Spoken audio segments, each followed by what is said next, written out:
drawn Wildflowers of Sudbury. drawn by Gertrude Rice in 1915 through 1919. This unique collection of drawings was presented to the Sudbury Historical Society in 1998 by Mildred Talent, who was given the book and cared for it for many years. Welcome to Millie's home as she shows the book to landscape designer Maria van Brinken.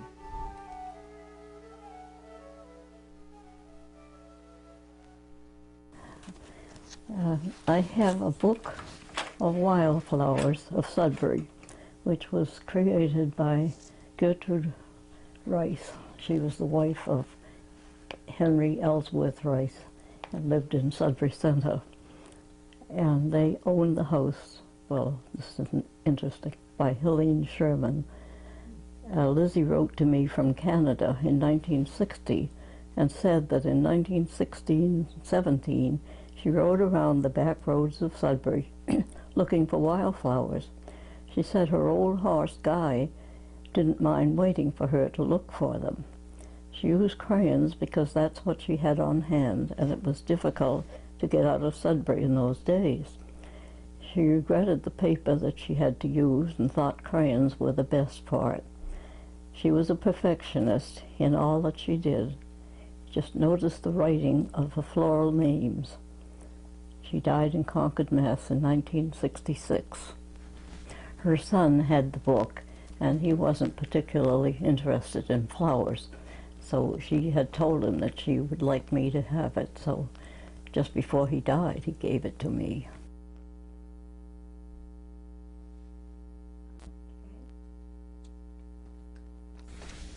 I'm a garden designer, and I've been a gardener for 20, 30 years. I'm very interested in natural plants and native plants. And since I've lived in Sudbury for the last 18 years, I have been walking its woods, looking for native plants and trying to understand how the, what was here and what before and what should be here and what to replace. So that when I design gardens and I design woodland gardens, I can put in plants that people might have found here before. So I have a great interest in this because it's a great way to reintroduce plant species that have been lost through development. Mm-hmm. This is a treasure. This book is just really amazing. As we look through it, the detail and the color, her detail, and you can tell just the way she attends to not only the shape of the leaf, but you can see the shape of the veining. You can see shadow, and you can almost feel the texture. So that because she's so careful about detail and recording the shape of the plant, and the plants that I know, the colors are very true. She's very skillful, and this is really a treasure. I'm very impressed with this. This is a very special book. This is the skunk cabbage, dated April 1915. It's one of the first to emerge you'll find it in a wet location. First,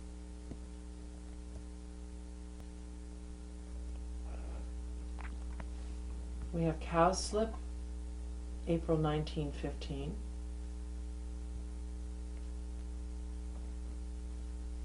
And dandelion, May 1915. While people try to take this out of their lawns, it's a plant that has food value, lots of vitamins and nutrients, and it's very pretty. Yes. And fun for children to play with. Yeah, right. You probably were blowing the seeds when you were a child as well. I remember my childhood. Yes, we did. Yes. Did you wish on the seeds? I don't remember. I don't either, but I remember blowing them. Well, the next page, the top left, we have blue violet, May 1915. It's wonderful the way she gives the flower and the leaf so that you can identify it. Right. And moving down the left side of the page, we have downy yellow violet, May 1915. Primrose leaved violet, May 1915.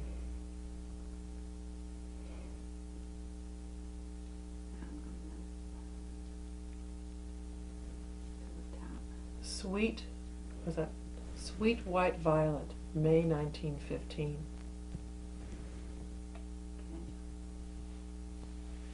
Lance-leaved violet, May 1915. Of course, this one gets its name because of the shape of the leaf. Looks like a lance. Bird's foot, wood or, I'm having troubles reading. No. Loose leaf, violet. I'm not sure of that second word. May 1915. The bird's foot violet is still, I was given a plant of that from a woman in Concord, I don't know, 20 years ago. And it's still something that's Really? seeding into different people's gardens, and she'd gotten it from an old garden, an old homestead, so. And then we have below it, of course, the dogtooth violet in May, and this one's dated May 29th, 1916.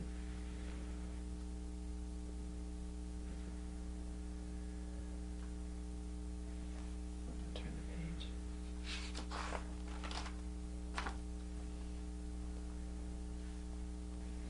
We have Rhodora, May 1915. Now, Rhodora is a small, deciduous rhododendron that's native to Massachusetts, and it prefers, wetlands, wet areas. And you can see the flowers, very pretty. By saying small, it's only a couple of feet high, 2 to 3 feet high and tall. The buttercup, May 1915.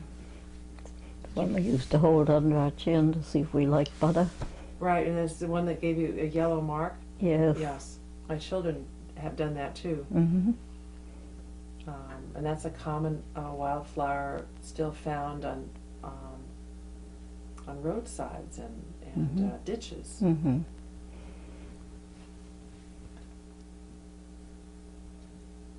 The bluet, May 1915, is a very small grass. It's only a couple inches tall. Yes. It's very sweet. I had them in my backyard. And they'll just make a carpet. And they're just really wonderful. Yeah.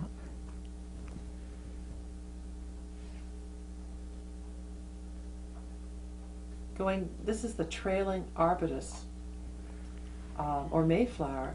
It's in May 1915. That is the state flower of Massachusetts, or state wildflower.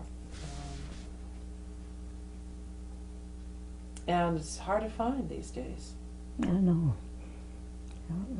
I've never seen one in the wild. It's very pretty, though.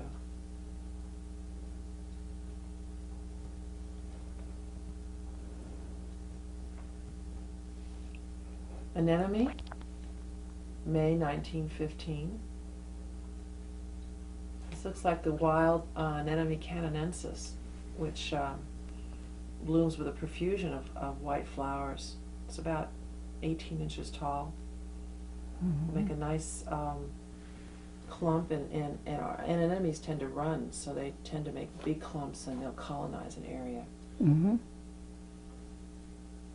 She's got, it looks like a bud here too. Looks like the bud comes out kind of a blush pink to it. She thought of everything, didn't she? It's wonderful.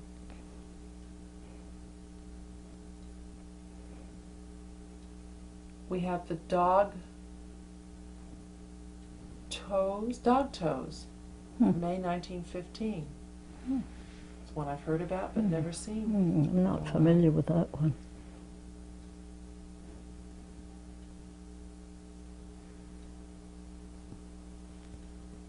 Robin's Plankton in May 1915, a daisy-like flower.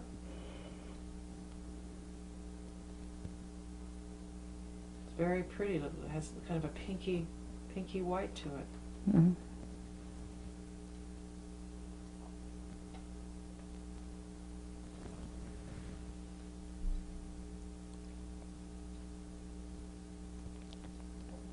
It's something finger. Is that thin finger? Fine finger? Looks like fine. Fine finger, May 1915. I bet it's very small. 5 finger, that's it. 5 finger. Oh, yes. It has, I bet it has 5 petals 5 and petals. 5 leaves. You can count them. Yeah, that's right.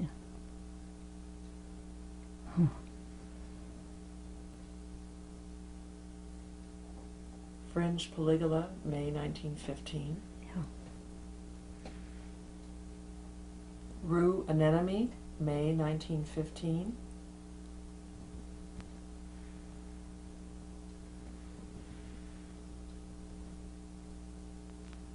Wild strawberry, May 1915.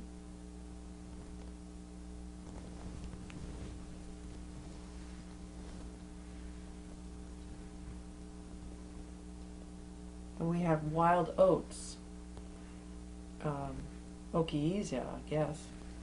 I can't see it. Yeah. Wild oats, May 1915.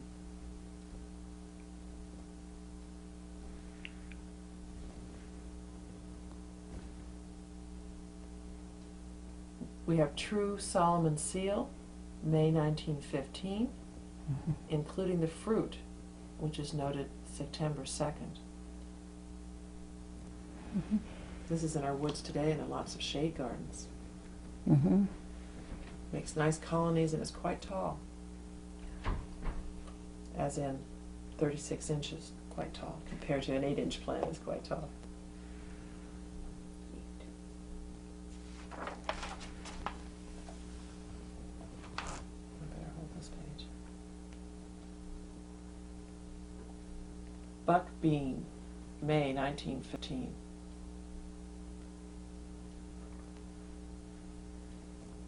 Wild lily of the valley, May 1915.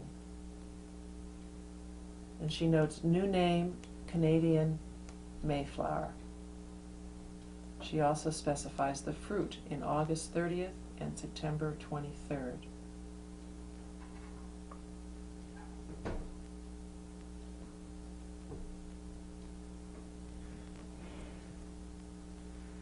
Chokeberry, May 1915. You can imagine what that did.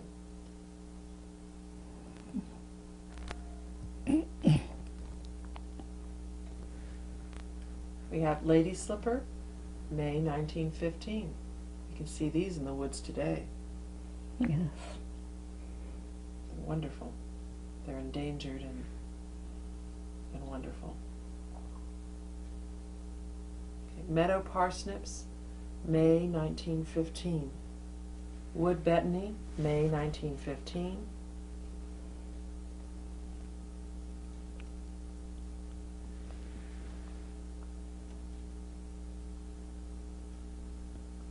Columbine, May 1915, and that's the red one, the native Canonensis, which readily reseeds in gardens.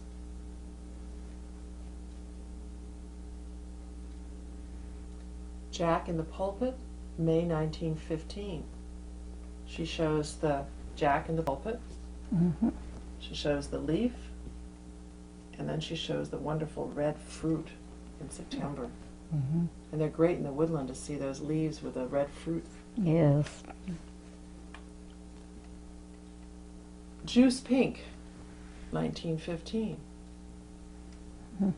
I've seen that around. I didn't know the common name. I don't know the botanical name either, but Mm-hmm. I don't recall that one.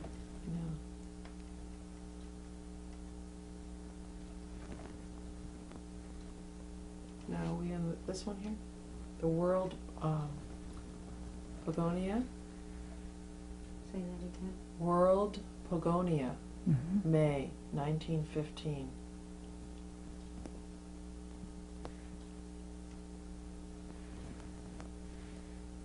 And then we have Cranesbill, or Wild Geranium, May 1915. It's so pretty. Okay. Oh. This will start by hand.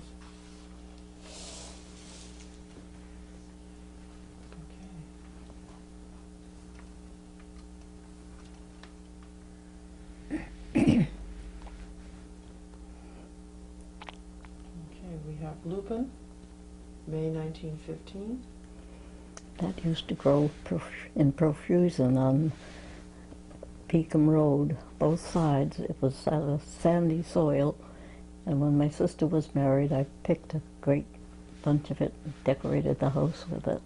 Oh, gee, that's wonderful. I haven't seen any wild lupin at all. I haven't seen anything up there now for years. When you say Peakham Road, where on Peakham's Road? You mean the Upper Peakham near Hudson Road, or Lower Peakham down near closer to Route 20? Yeah, Upper Peakham. Wow. This says Pink Azalea, June 1915. It could very well be one of the swamp azaleas. Pink azalea.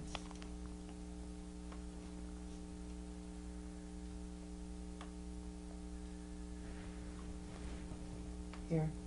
Pale Corydalus, June 1915. That's exciting. I didn't realize there were any Corydalus in Sudbury. In fact, that pink one's a very rare one, because in the trade now you can get just introduced a blue one and a yellow one, but to find a pale pink Corydalus is amazing to me.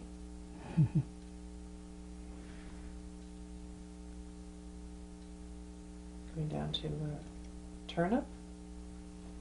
Turnip, May 1915.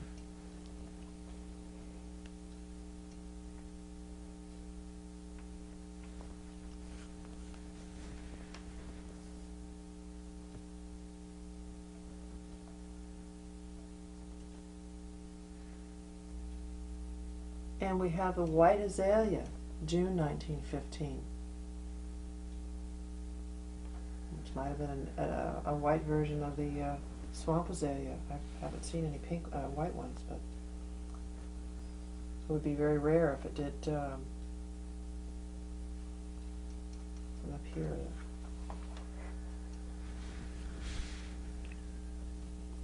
Can you get that one right? Is that better?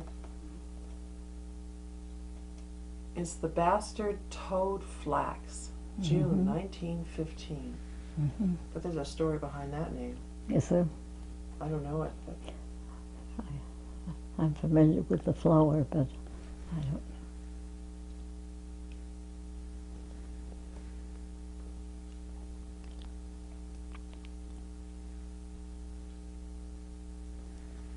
So you've gone to Oxtail Daisy, June 1915. This is called the wild daisy nowadays. Yeah, the wild oxeye daisy, and it's a great one for spring gardens. June.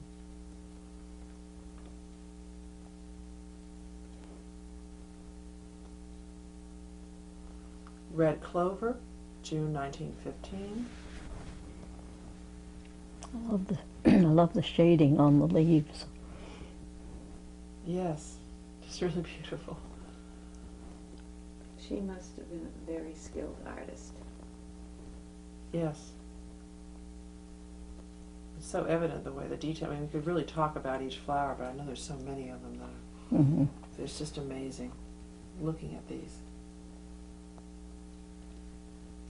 We have hop clover, June 1915.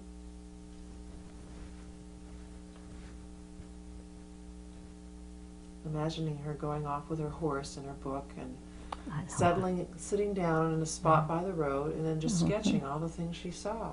And she did a lot in June 1915, apparently. We've got the, looks like HLSIKE clover in June 1915. I didn't realize I thought there was just red and white. I didn't realize there were so many clovers.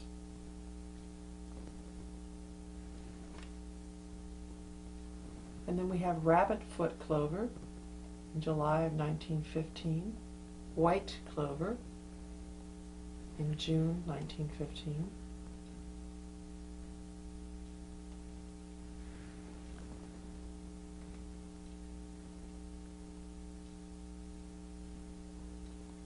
And then we have the coneflower in June 1915. It's interesting because that's called a black-eyed Susan now, or Rudbeckia. And the coneflower is usually referred to the pink echinacea. Oh. Versus this is although there is a cone to it. Interesting. Anyway, the coneflower, 1915. And we have alfalfa, July 1915.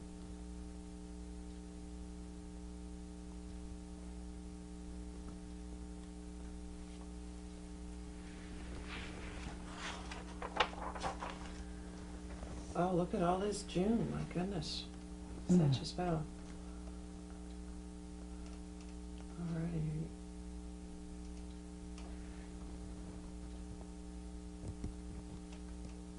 This is iris, this purple iris, June 1915. Looks like it's the purple version of the native flag iris, which we usually find in yellow, but this is the purple version. Because it's not bearded and it doesn't look like Siberian.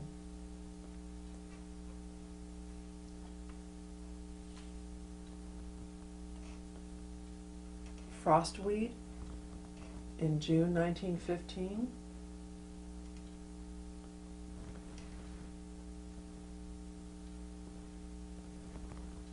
We have sheep laurel in June 1915. Sheep laurel is another shrub, and I wish I could remember the story of why it was called sheep laurel, but it stands about 4 feet tall and grows in drier environments.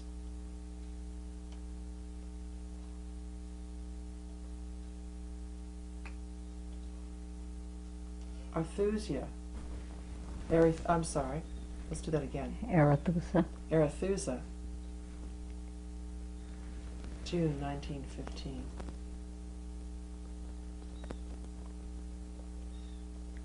And then we had the false before, now we have the true bastard toad flax in June. And that's this little blue flowered. I bet it doesn't stand more than a few inches tall.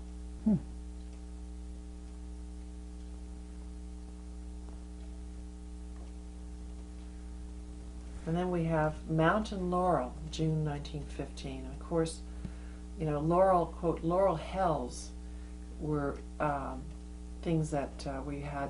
Many of the laurels, they had a spot together they're an understory shrub, and they can get 6 feet, 8 feet tall sometimes. And you literally could not get through them.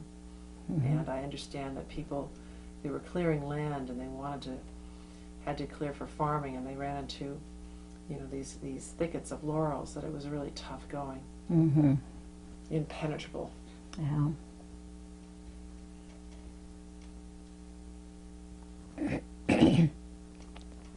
And this is golden bragwort, June 1915. Hearing the word rag to it tells me that it was probably some kind of herb. I don't know what it was used for, but the name says that maybe they used it for an herb. And then we have stargrass, also June 1915. It's a tiny little flower. Isn't there a blue stargrass? don't know. I haven't seen these. There's things that are just gone. They're just not. Yeah. That's what's so wonderful about these. I mean, they're a lot of these things. Some of these things are still around, but Mm-hmm.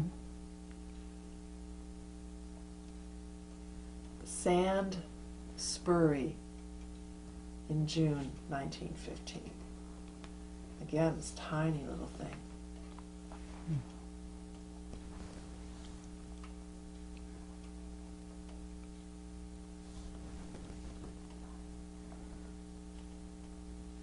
We have Bittersweet, June 1915. It also shows the fruit in November 1915, November 15. Hmm. Now I would think that this is the native bittersweet, not the oriental one that's taken over our woods now in the 1997. The native plant is not as vigorous.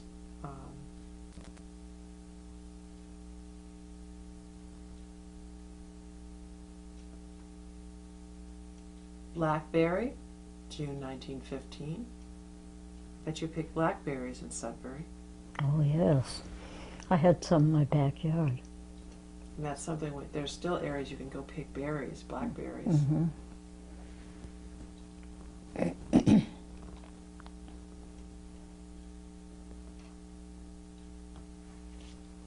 And then we have barberry, June 1915. And you have the fruit of that in October.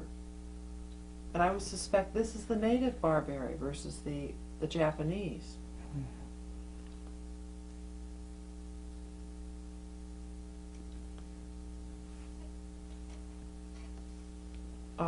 Looks like there's another blueberry in June.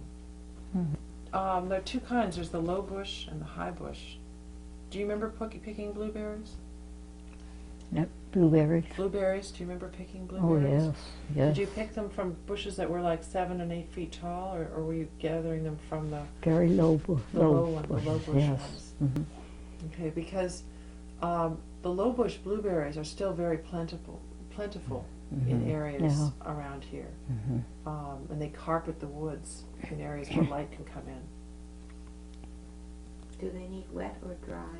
They're usually dry, and if you're, like I said, they'll be mostly under deciduous trees. You're not going to find them in evergreen forest because of the light that comes in. Mm-hmm. And they'll, like so many things, they'll be forming their flowers and flowering before the canopy's totally leafed out.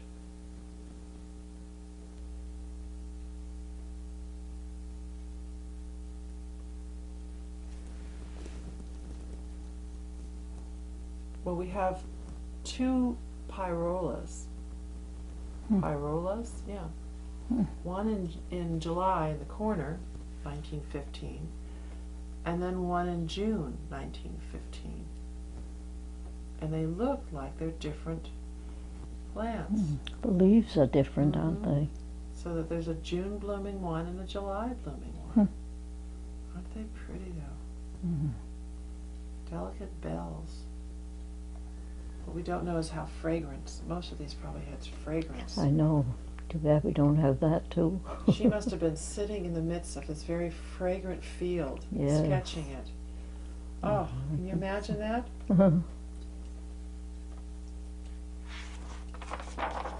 And I mean, the love that she, I mean, the way she's done this, I mean, obviously it was just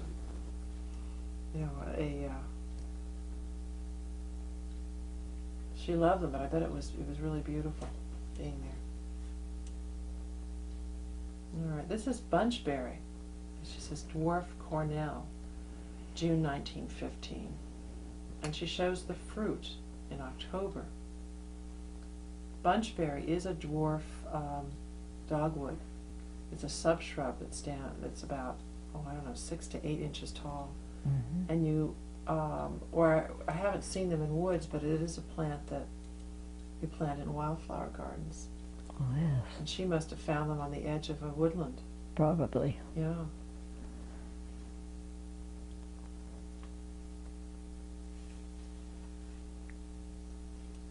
Sorrel in 1915, in June. And this is the little sorrel.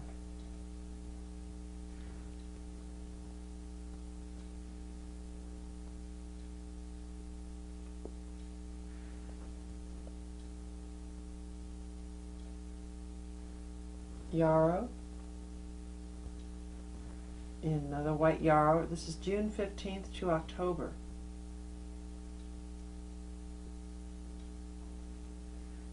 It's a plant that we find in many gardens today.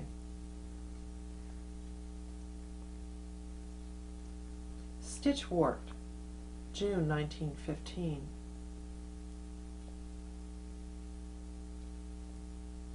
I'm beginning to get the feeling that these are pretty much drawn to scale.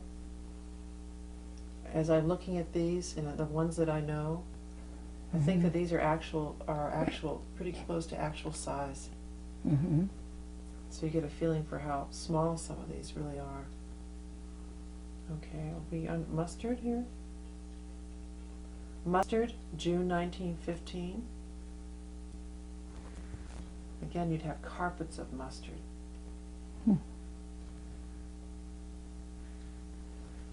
And then we have the painted cup, June 1915.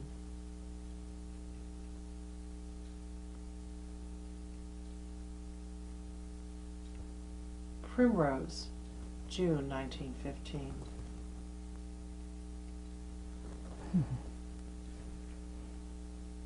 Vetch, June 1915.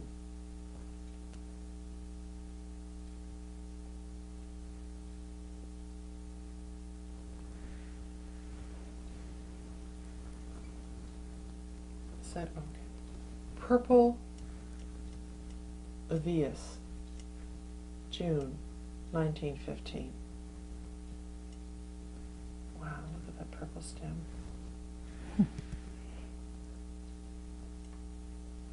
Blue-eyed grass, June 1915.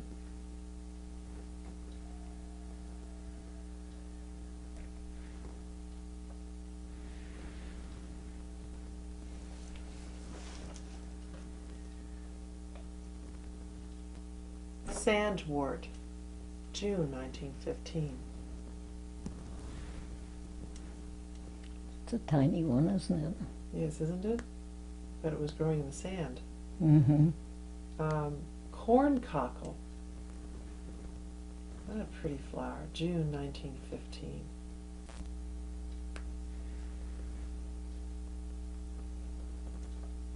Speedwell, June 1915. This little Veronica is considered a bit of a weed. Mm.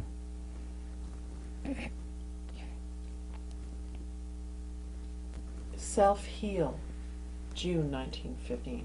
Definitely an herb.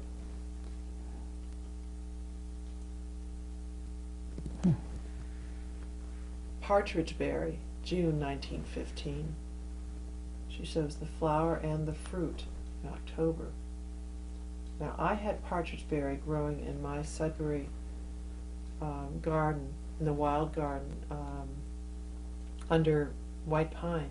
Mm-hmm. The little patches, maybe 3 feet wide. Mm-hmm. And I know when I first moved to the Boston area, I could buy rings of it in December and put it on a plate with water and then have a candle in the center. Oh. I don't know if they still sell it that way, but No, I never saw it. it's like a native ground cover. Forms a mat. And then we have pitcher plant. I think that's beautiful. Really amazing. I believe that's a wetland plant. I think so. And I want to say that it catches things, but I can't remember. Oh, her coloring, it's so amazing. She did this with crayons. I know. This is done with crayons. Can you imagine her delicacy of hand? I mean, she must have sharpened them. Yes. We have St. John's wort, June 1915.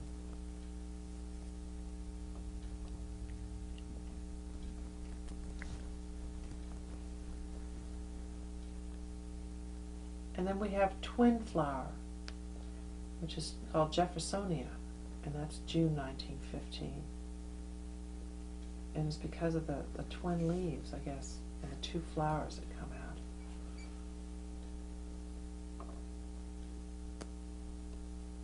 Hawkweed, June 1915. Look at the way she shows the yellow and the orange in there. Her shading is really wonderful. Mm.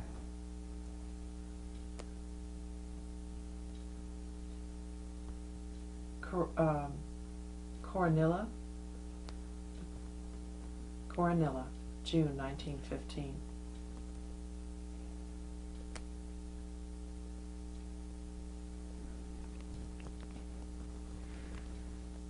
Here's another variation of hawkweed. This is a smaller yellow flower in June 1915.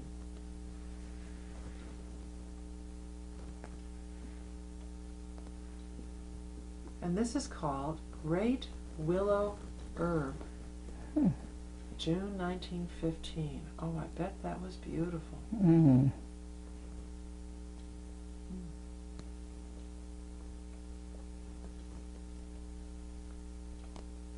I don't see how she got the different shades of color with crayons.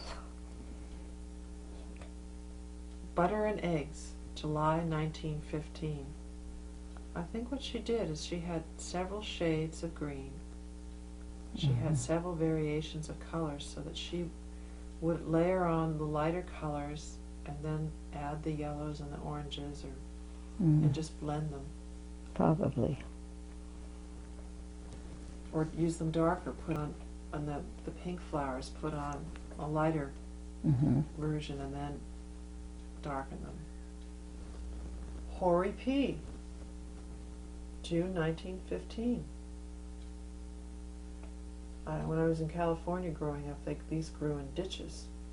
I don't know if they did that here. Mm-hmm. No. I remember.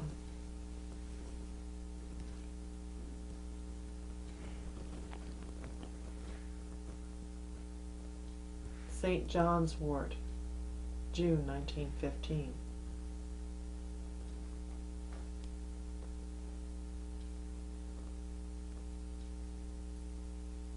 Wintergreen, Loosestrife, June 1915. That's a dainty It little doesn't flower. look like what we call purple loosestrife. No, purple loosestrife was introduced to this country in the last, I don't know, 10, 15, 20 years.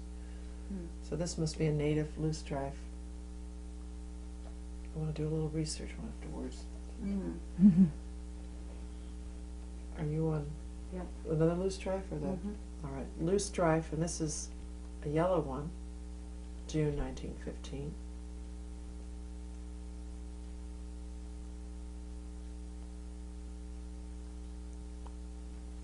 And then we have mayweed, June 1915. No. July. I'm sorry, thank you. Mayweed, July 1915. The lily, as in Lilium, July 1915. So they grew on Concord Road. Mm-hmm.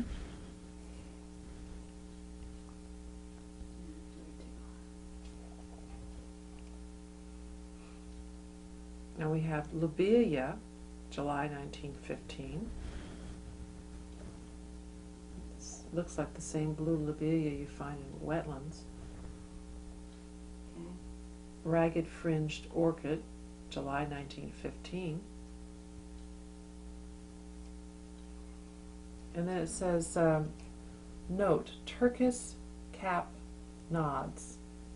They call the Turk's, oh, it's Turk's cap. Yeah, I was going to say, it's called Turk's cap lily. But she says that note, Turk's cap nods.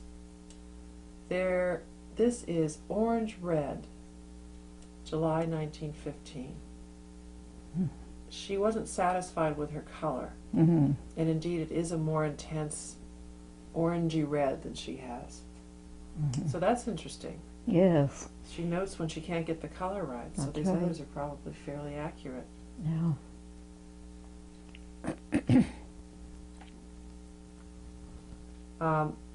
Monkey flower, July 1915.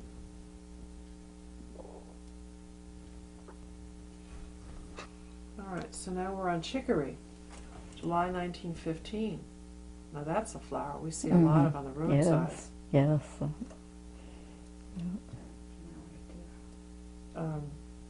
Agrimony, July 1915.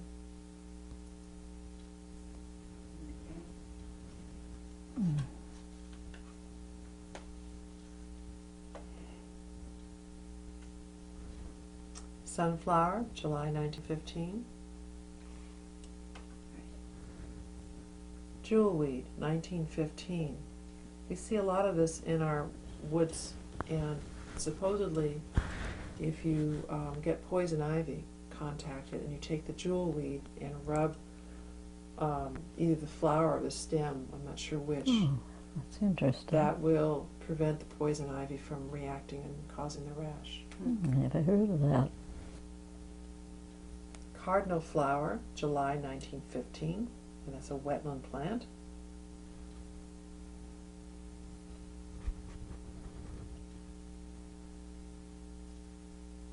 Arrowhead, July 1915, that's a shrub that's native in our wetlands. It's probably named for the leaf, the shape of the leaf. I think you're right. I think you're right.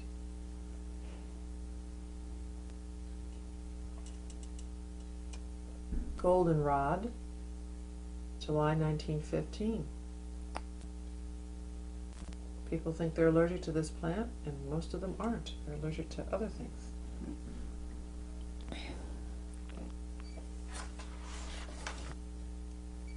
Aster, July 1915.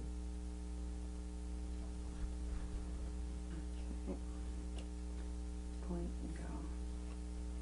Rattlesnake plantain, August 1915. Aster, 1915 in August.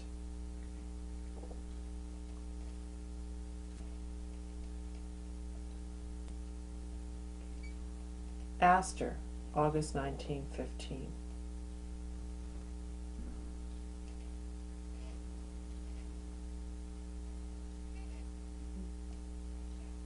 Aster, August 1915. You see a lot of these wood asters, even today, on the edges of the woods. Yes.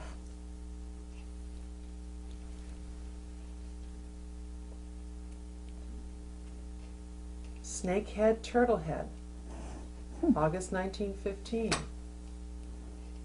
Now, the turtlehead that I know is pink and lives in wetlands.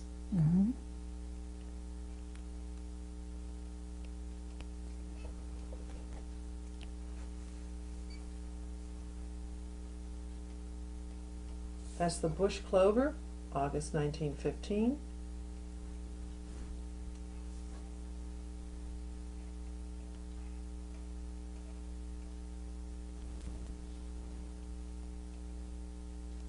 It's a ground nut, doesn't it? August 1915. Or ground mint. I think it's ground root. Ground, well, could be root. It's a T there, definitely. There's a I U know. and an I. R-U-I-T. Fruit. Fruit. Ground fruit. That's I it. think Let's try that again. That's it, ground fruit. Okay. Ground fruit. August 1915. Harebell. August 1915. Yeah, does it make sense to go a little closer to that one first? And that's the milkwort. August 1915. And then we have lion's foot. August 1915. Must be the leaf again on that one, huh? Okay.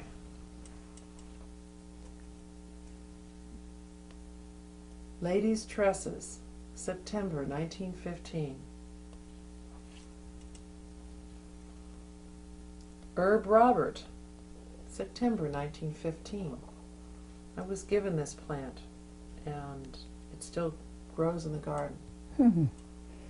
It's a wonderful, it's actually a geranium. It's a wild geranium. Oh, really? Oh, Mhm. really? Ooh, look at this one. Oh. Closed gentian, September 1915. Mhm. There are books written on gentians. Yes. And she's got the other one too. It's just beautiful. And then we have pink knotweed in September 1915.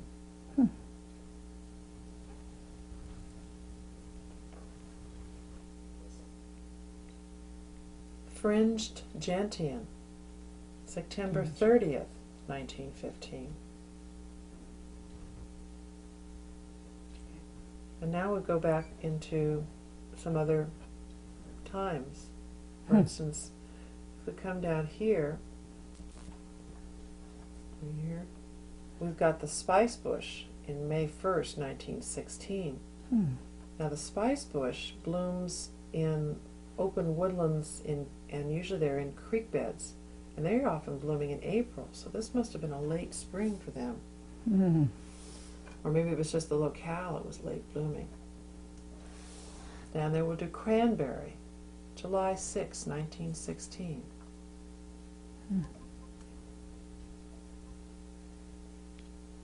And let's go to the Dutchman's breeches here. Dutchman's breeches, White Hearts, May 10, 1916. Wow, that's a rare plant.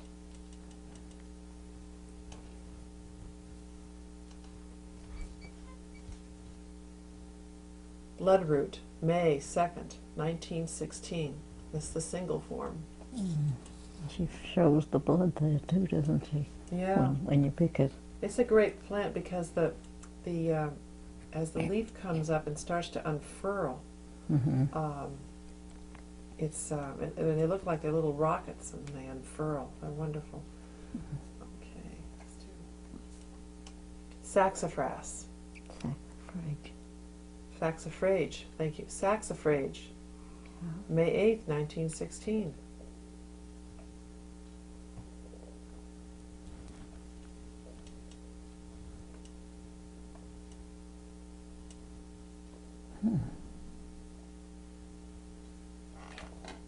This is wonderful. Makes me want to go out and explore these. Wish it wasn't November, but it was May, right? Okay, so now we're here into. You want to get that side.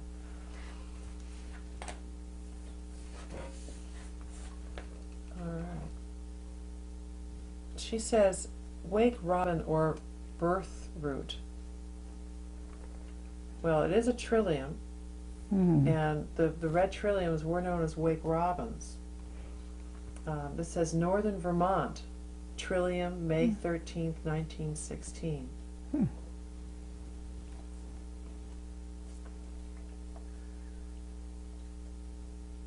And this is the white baneberry, which again is a shrub, June 1st, 1916. And then she includes the fruit that she must have gone back in September. It's called white baneberry because it has white fruits.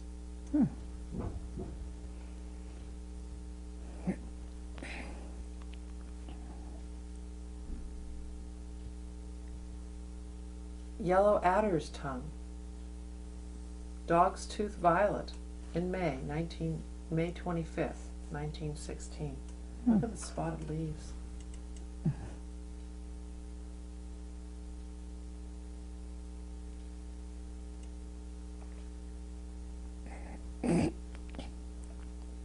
Indian cucumber root, June 5th, 1916.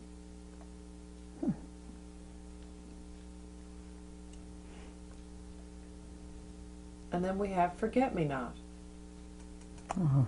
June 18th, 1916.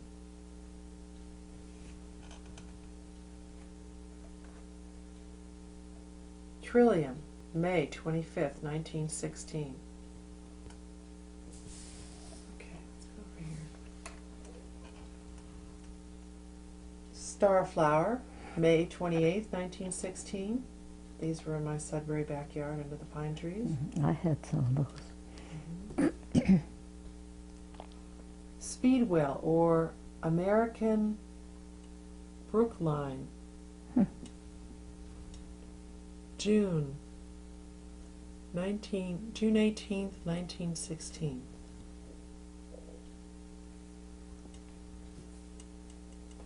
Cow lily, Spatterdock. June 24th, 1916.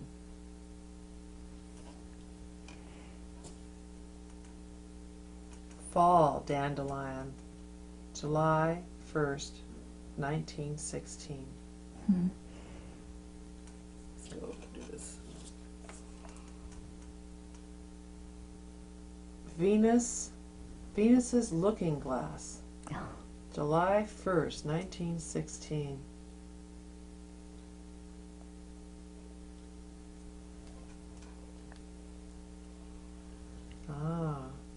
Nightshade, as in deadly, June 28th, 1916. And then later she goes back and does the fruit in October.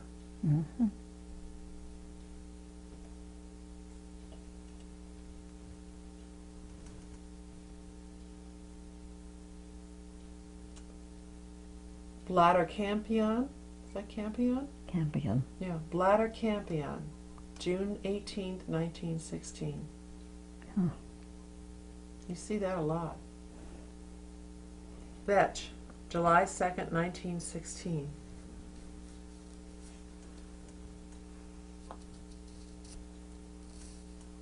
Five Finger, July 13th, 1916.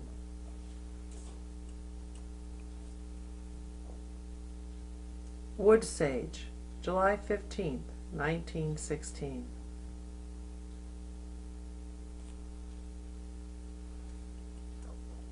Marsh Bellflower, July 17th, 1916.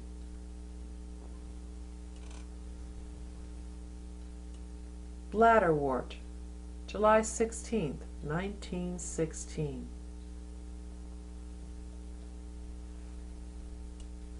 And of course we have a daylily, and it says Escaped, July 10th, 1916. And we have lots of colonies of these escaped daylilies even today.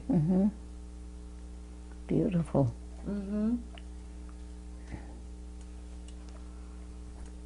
Pond lily, July 17th, 1916. This is probably our native water lily, odorata, and it's the same one that was transported and used in Monet's garden and naturalized there.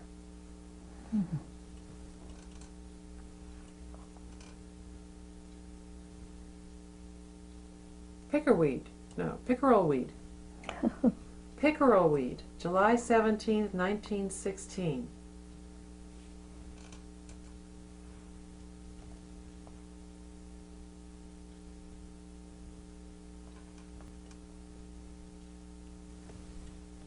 Hedge bindweed,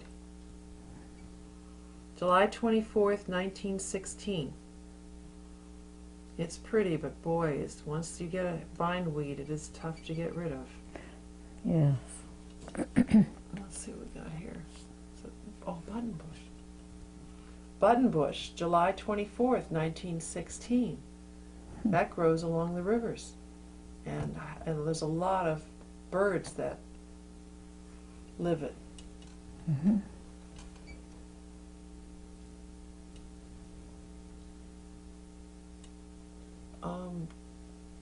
Deptford Pink, July 20th, 1916.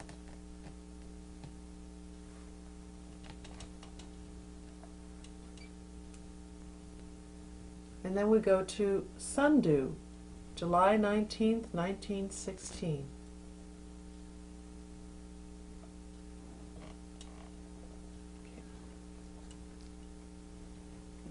Skullcap, July 31st, 1916. All right. Hog Peanut, August 19th, 1916. And then we'll go to small bindweed, September 15, 1916.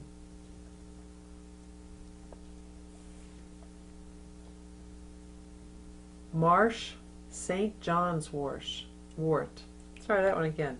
Marsh St. John's wort, August 8, 1916.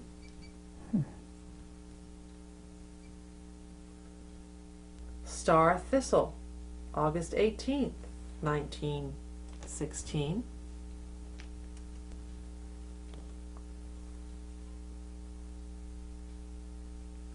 Meadow beauty, August 28th, 1916.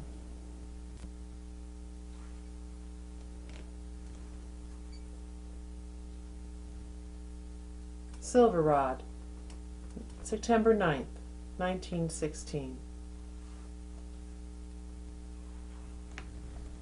Here's another Gerardia, August 28th, 1916.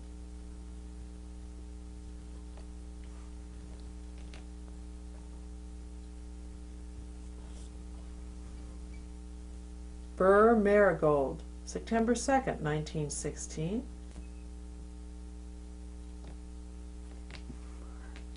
Pardon me? It's got a little. Oh, it's got a little burr down there, yes.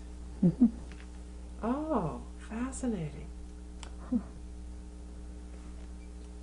And then coral root, September 2nd, 1916. All right, I think we've got it. This is the last page. Good. Yes, it's amazing. All right, let's start with the pokeberry. Pokeberry, September 5th, 1916. We see a lot of that today.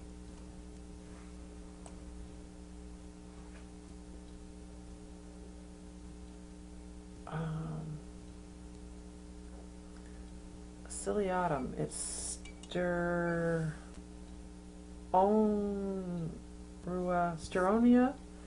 I'll say it's Steronia ciliatum, August 4th, 1917. Moneywort, July 21st, 1917. Pimpernel, October 9, 1916.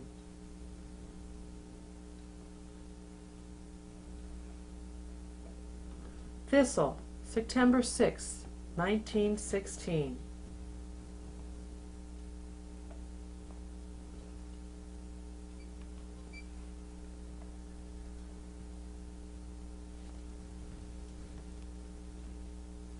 Blue curls, August 22nd, 1917.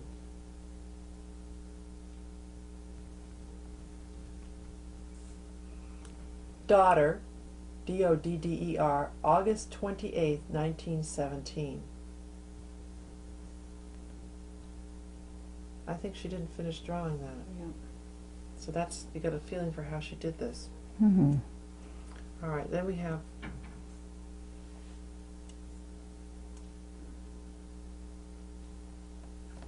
Tick trefoil, August 28th, 1917.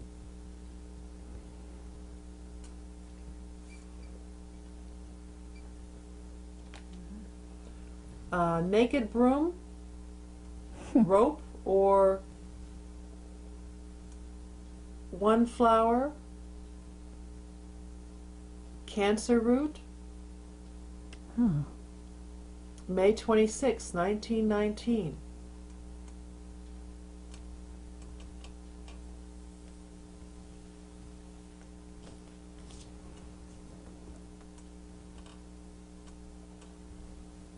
We have the Labrador tea in Mount Marshfield, Vermont, July 4th, 1920. This is a plant, it's a shrub that grows up to zone 2, I believe. Mm-hmm.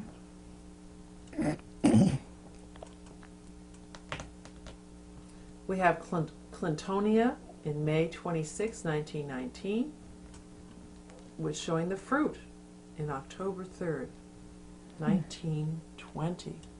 Huh. Begonia, July 7th, 1920.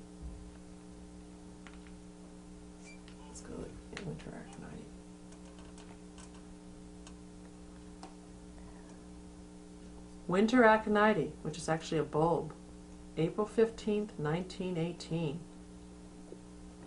Let's go to the gold thread. Gold thread, May 14th, 1919. And the last one's the hepatica.